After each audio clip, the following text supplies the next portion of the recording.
Hello friends, मैं हूँ CA Sanjay Mundra और जीएसटी को लेके कुछ अमेंडमेंट्स आए हैं इन दिनों में, उसको आपको अपडेट कर रहा हूँ। बच्चों, एग्ज़ाम्स कब होगा ये तो भगवान जाने। एग्ज़ाम्स होगा कि नवंबर में मर्ज हो जाएगा तो ऐसे में कम से कम थोड़े थोड़े अपडेट्स तो लेते रहो यार, 2-2, 3-3 मिनट। और वैसे भी जीएसटी को यदि कोई सिर्फ अपने एग्ज़ाम्स के लिए पढ़ता है तो वो थोड़ी सी गलती कर रहा है। जीएसटी जैसे सब्जेक्ट को तो हमेशा अपने करियर ओरिएंटेड ही पढ़ना चाहिए, तो हर एंगल से आपको अपडेट रहना चाहिए, राइट। आप बोलोगे सर कहाँ आ गए, भाई अपने छत पे हूँ। अब लॉकडाउन में कहाँ घूमें, अपनी ही छत पे बैठ के रिकॉर्डिंग कर लेते।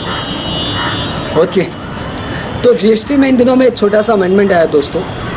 वो अमेंडमेंट आया कि जीएसटी रजिस्ट्रेशन लेते समय पहले क्या था, पेन होना ज़रूरी है। अच्छा, एक चीज़ और बताऊँ, बीच में याद आ गया, ये जो मेरे पीछे ब्लू रंग की बिल्डिंग नज़र आ रही ना, ये मेरे छत से कितनी नज़दीक है, मतलब हार्डली 25 मीटर, ये जीएसटी की बिल्डिंग है तो चलो, शायद मेरी आवाज़ वहाँ तक भी पहुँच जाए तो जीएसटी रजिस्ट्रेशन के लिए क्या था कि पहले तो पैन नंबर होना ज़रूरी था। अब इन्होंने बोल दिया कि जीएसटी रजिस्ट्रेशन के लिए आधार नंबर होना मैंडेटरी है। क्या मैंडेटरी है? आधार नंबर। यानी यदि कोई इंडिविजुअल अपना जीएसटी रजिस्ट्रेशन कराने जा रहा है तो पैन तो देना ही पड़ेगा, आधार वेरिफिकेशन कराना पड़ेगा। यदि कोई एचयूएफ अपना रजिस्ट्रेशन करने जा रहा है तो उसके कर्ता का आधार नंबर वेरिफिकेशन कराना पड़ेगा। कोई पार्टनरशिप फर्म यदि जीएसटी में रजिस्ट्रेशन लेना चाहता है तो उसके मैनेजिंग पार्टनर्स का आधार नंबर चाहिए, हमें वेरिफिकेशन चाहिए उसका।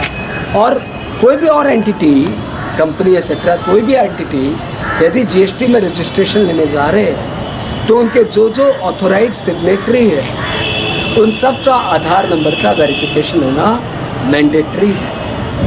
यहाँ तक बात क्लियर। अब आप बोलेंगे सर इंडिया के जितने लोग हैं क्या सबके पास आधार अलॉटेड हो गया क्या? सपोज़ किसी के पास आधार नंबर में कुछ प्रॉब्लम है, आधार अभी तक नहीं आया उसके पास, आधार नंबर की कुछ गड़बड़ चल रही है, उसकी रेक्टिफिकेशन के अप्लाई किया हुआ है, तो ऐसे में तो लॉ ने इसको लेके थोड़ा सा रिलैक्सेशन बोला है कि इसको लेके हम और क्या क्या आइडेंटिफिकेशन मोड हो सकते हैं और क्या क्या मीन्स ऑफ आइडेंटिफिकेशन हो सकते हैं, वी विल नोटिफाई सून। ठीक है। अब एक छोटी सी बात और आ गई कि जिनका अभी तक आधार नहीं है या जिनका आधार वेरिफिकेशन नहीं हो पाया ड्यू टू एनी रीजंस, उसके लिए एक बहुत ही इंटरेस्टिंग अमेंडमेंट डाला। अब आपको पता है यदि आपके पास आधार का वेरिफिकेशन नहीं हो पा रहा है तो थोड़े से तो भैया देखो, न चाहते हुए भी बोलना नहीं चाहिए, सही वर्ड नहीं है ये, परंतु डाउट तो हो रहा है।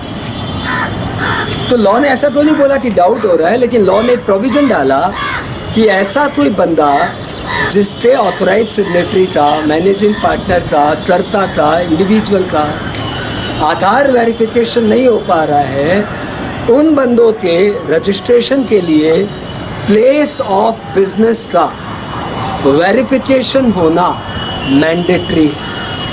यदि आपको जीएसटी रजिस्ट्रेशन चैप्टर में verification of place of business का टॉपिक याद है तो दोस्तों मैं आपको बताऊं कि प्लेस ऑफ बिजनेस का वेरिफिकेशन जीएसटी रजिस्ट्रेशन के लिए नॉर्मली तो मैंडेटरी नहीं है। ये डिपार्टमेंट के डिस्क्रिप्शन पे है कि वो किसका प्लेस ऑफ बिजनेस का वेरिफिकेशन करे, लेकिन जिनका आधार का वेरिफिकेशन नहीं हो पाया उनका प्लेस ऑफ बिजनेस का वेरिफिकेशन होना मैंडेटरी है। और प्लेस ऑफ बिजनेस के वेरिफिकेशन के साथ साथ उस बंदे का भी वेरिफिकेशन होगा, क्योंकि लॉ ने क्या बोला कि प्लेस ऑफ बिजनेस का verification in the presence of that person is mandatory. यानी वो भाई साहब उस प्रीमाइसेस का आगे ऐसे खड़े होके अपना वेरिफिकेशन कराएंगे, जैसे मैं जीएसटी की बिल्डिंग के सामने खड़ा होकर ऐसे फोटो खिंचा रहा हूँ ना, वैसे